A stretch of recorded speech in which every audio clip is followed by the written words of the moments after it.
लाओ और बार प्रहलाद जी ने समझाओ। आप आर्य को आप मान जाओ और बार साथ ले रहो। बुलाओ भेज दियो आर्य जी।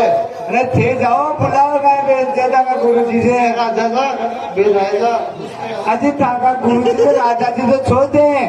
गुरु जी को लक्षण दे दिया कागड़ ने कैसे काका गुरु जी। अच्छा अजी बस ताकत नहीं रहते। हाँ गुरु जी महाराज आओ बताओ।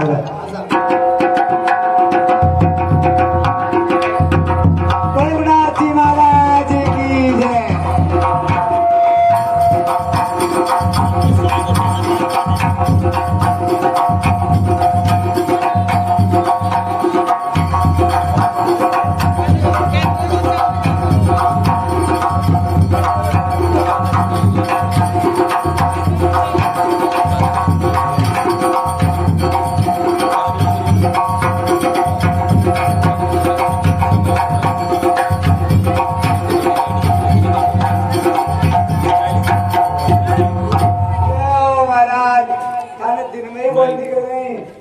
अरे माना दिन में कहीं माना तो 24 घंटा ही दिखे थे।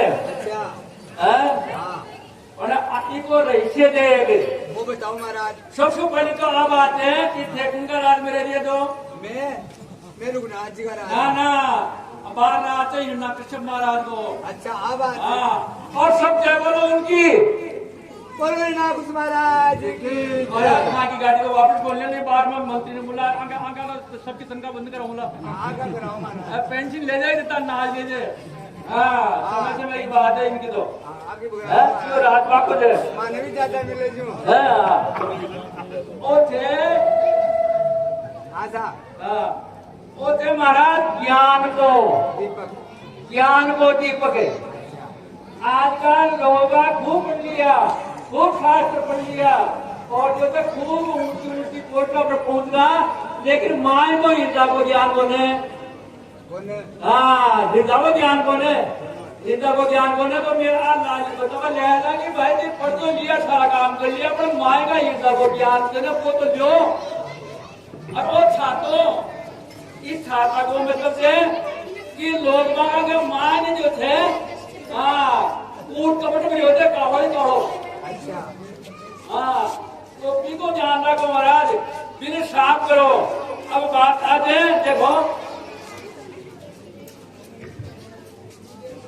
आत्मोत्सव को जो थे नरसिंह चतुर्दशी इको अर्थ पहली आपने समझना चाहिए। इको भूमिका समझनी चाहिए।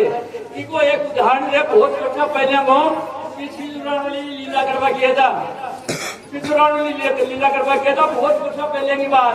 जो कोई पहाड़ ढाने को आदमी लो फिर पूछो ओ काका तू लीला देखवा क्यों बड़ी कहीं कहीं थी क्यों जरा बोल रहा है समझो बंधु भाई लीला सिखाई को कहीं। हाँ कदे और तो और लेकिन जो देखिए बड़ी एक पास एक दौड़ को ख्याल देखियो कदे कहीं। हाँ कदे एक काड़ो काड़ो तो नीड़ आयो बोले 12 जी बोला समझे कोई 12 जी का इंजर का नहीं है कदे काड़ो काड़ो तो नीड़ आयो और फिर 12 जी की जो है मैं पट की जानकारी करे थे बड़े बात जी बोले थे जो कुछ नहीं है क्यों और बात करो भाव बताओ जे तो फिर एक दोस्त की ने ऑटो कर लियो वो दोषी का छोड़ दे नहीं 500 उठाऊंगा ही मैं। अब आज नसीब को बाहर बताओ ना पड़ होगा ना लगा के तो सबसे पहले इको आप अर्थ समझा अर्थ को इसको बुझा करते हो कि आप कैसी संतान चाहते हो। आई बात है आप कैसी संतान चाहते हो। ये जो है कश्यप ऋषि इनके पिता है। महाराजा कश्यप ऋषि पिता है और बड़े माने हुए तपस्वी है लेकिन उनके संतान कैसी हुई ज्ञान की। तो आपा भी ज्ञान बतावा। अब आज सारी रामलीला आपने पढ़ते है माँ बाप पढ़ते कि मेरे संतान कैसी हो तो उसके लिए जो है बड़े पहली बात तो देखो महाराजा जी की खावा बाजरी सर्दी की बजावा बाजरी। हाँ तो पहली तो देखो आप ये जो थे वंशावली जिया राम जी की वंशावली के महाराज आगे वंशावली कम कौन से हाँ नारायण भगवान विष्णु नारायण नारायण से कमल कमल के ब्रह्मा और ब्रह्मा के जो फिर हुए मरीचि ब्रह्मा के हुए मरीचि ये ब्रह्मा जी के मानस पुत्र है मरीचि इनके जो है कला नाम की जो मरीचि वो कर्दम ऋषि की उनकी पत्नी बनी और फिर एक पुत्र में आगे इनके हुए कश्यप ऋषि मरीचि के हुए कश्यप देखिए कुल बहुत होता है कुल बहुत होता है लेकिन संतान कैसी हो गई क्यों हो गई सच बताएंगे अभी क्यों हो गई ये हमारे हाथ में है कि हमारे संतान कैसी हो कश्यप ऋषि के जो है 13 पत्नियां थी कश्यप ऋषि के 13 पत्नियां थी उनमें देखिए एक थी धनु अब ये भी आएगा एक दानव प्यार ये धनु से दानव हुए एक पृथ्वी था इनमें अंतर क्या है धनु राक्षस इनमें अंतर क्या है तो जो धनु नाम की जो पत्नी थी उसे दानव हुए और दिति एक ही दिति से हुए दैत्य मगा महाराज है ना इनका बड़ा भाई तो काम में आ गया पहले वो छोटा भाई था है नहीं वो छोटा भाई था ये बड़े है और जो है एक हुई कतरू उसी नाग जाति पैदा हुई और एक हुई क्रोधवशा जिससे राक्षस हुए क्रोधवशा से और अदिति से हुए देवता दूसरी पत्नी है अदिति उसके हुए देवता और उसी में हुए वामन भगवान उसी में वामन भगवान थे अब फिर इनके दो हुए हिरणाक्ष और हिरणाक्ष ये जो है एक नहीं है 5 भाई है ये 5 भाई है अब आगे जो कश्यप ऋषि ने आगे देखिए ये समझने की बात है कि गर्भ समय के अंदर यदि कोई गर्भ धारण करता है तो उसका परिणाम कितना भयंकर होता है उसका परिणाम कितना भयंकर होता है ये कश्यप ऋषि कह रहे हैं अपनी पत्नी से कि तूने गर्भ समय में गर्भ धारण किया इसलिए तू है तो मेरे जैसी पत्नी लेकिन तेरे ऐसी संतान होगी जो दुनिया में हाहाकार बजाएगी हो तो कश्यप ऋषि जो क्या कर रहे हो किसी भी प्राणी को जो गर्भाशय में है किसी भी प्राणी को जो है गर्भ के जो प्राणी है तो उस औरत को जो है मन से वचन से कर्म से जो है किसी को सताना नहीं चाहिए दूसरा झूठ नहीं बोलना चाहिए और अशुभ वस्तु का स्पर्श नहीं करना चाहिए जब बालक गर्भ में हो दुर्जनों से बात नहीं करे बिना धुले वस्त्र ना पहने जो गर्भवती स्त्री है उनको जो है इतनी बातों का ध्यान रखना है किसी दूसरे की पहनी माला नहीं पहने माला भी नहीं पहने और किसी का जूठा नहीं खाए मांस मदिरा नहीं खाए और जब बाहर निकले तो बालों को बांध के निकले खुले केस नहीं निकले और उत्तर पश्चिम को चलाना करे सोए सुबह शाम नहीं सोए और निश्चित कर्म का त्याग के सदा पवित्र रहना चाहिए धुले वस्त्र ये जो है शाम का संध्या का काम सुनिए संध्या के समय एक ना काम प्रतीत है उस संध्या के काम के समय ही जो है इनका गर्भधारण हुआ इसलिए ये दो जो है ऐसे अशुभ पैदा हुए जो दुनिया को पृथ्वी को लेके आए तो महाराज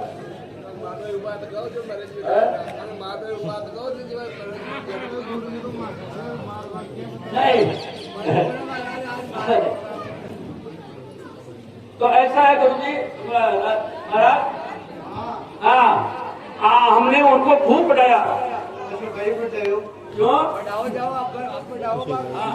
आपने नारायण नारायण हाँ नहीं महाराज आपने तो जो कहा था ना हमको वैसे ही नहीं देखो अलग अलग कार्य की शिक्षा है ये हमारे राजा हैं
बोल रहा हूँ क्योंकि बाद में समय नहीं मिला उधर जाना मेरे को। बोले प्रभु प्यारे किए कोमल अंग तिहारे अंग असुर में ने मारे, असुर ने मारे मम नाम एक गाने में। इस असुर ने जो है मेरा एक नाम लेने में तेरे को इतनी पीड़ा पहुंचाई है। गिरी क्या पीड़ा पहुंचाई?